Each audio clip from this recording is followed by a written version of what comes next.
I was talking to a friend of mine the other day, and uh, I was kind of hurting.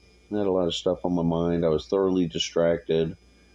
Um, I felt a little bit lost, because you know my head was wanting to think old patterns. Not of drinking and drugging. Just I don't need that to have old patterns. And so I reached out to him, and he came to visit me up at the meeting house at 3 o'clock.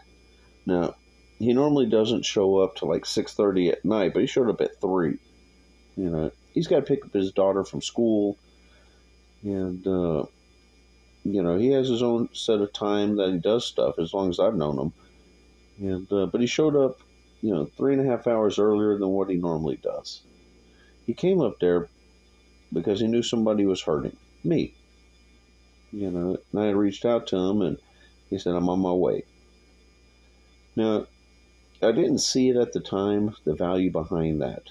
And, after talking to him, he's got 42 years sobriety. And by the end of our conversation, after I laid out to him everything that was on my mind, and he said the difference between somebody with 2 months sobriety and 20 years sobriety is three things. One is the understanding that everything will work out. Now, he doesn't say how it'll work out, but it always seems to work out. And I've shared that, I'm 49 years old, and when I look back, I can see that God has been working in my life for 49 years. I'm still alive, in spite of my best efforts. I've pushed God away, I've cursed God, tried to convince myself there wasn't one, and yet He was always there. It says in the big book, says that inside each and every man and woman is the fundamental idea of God. Now, when I was drinking and drugging, not that big right there, but it was there. I didn't nourish God, or that little grain of sand sized God in me, but it was there. And I tried to drink him out of my life and drug him out of my life. I went out of my way to do everything possible to get him to go, but he wouldn't. And he still stuck with me. He protected me. He directed me. So when I was trying to get rid of him and he wouldn't go,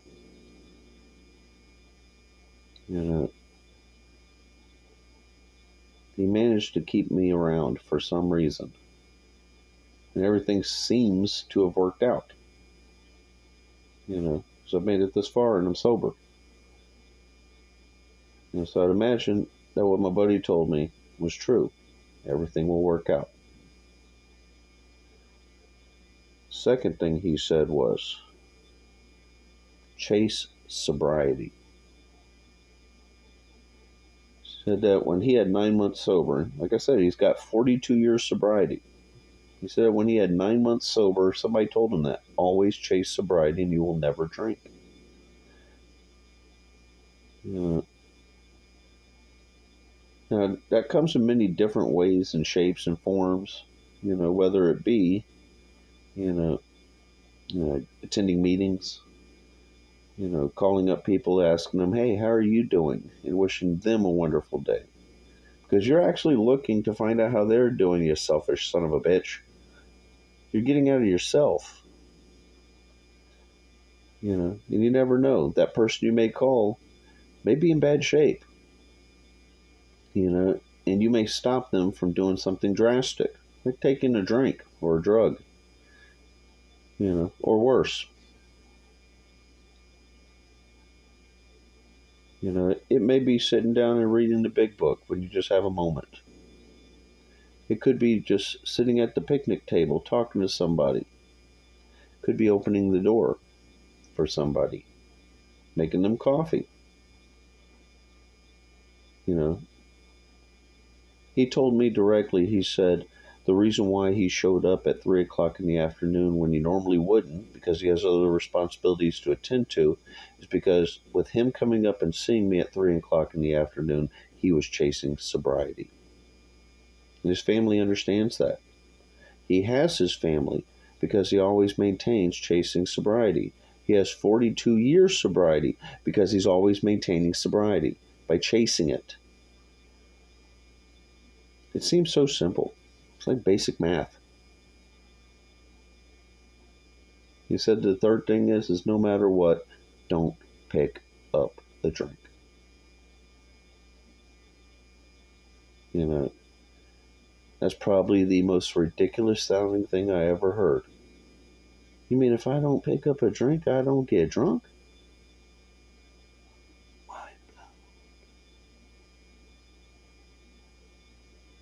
Took me a long time to learn that. Took me 20 some odd years to learn that simple little concept. Sometimes me going to sleep, and saying, look, I'm done with the day. I want no more part of this. It's been enough action packed. I'm going to bed. Scientific fact, if I'm asleep, I can't drink. What got me, saved my bacon for years, and kept me from drinking is I had a coffee in one hand at all times. And I had a cigarette in the other hand at all times. Because in my head, the only way that I could rationalize, not picking up a drink is because my hands are full. Yeah, I always had the choice and the option to put something down. But it was that simple little commitment of my hands are full, I can't drink, sorry.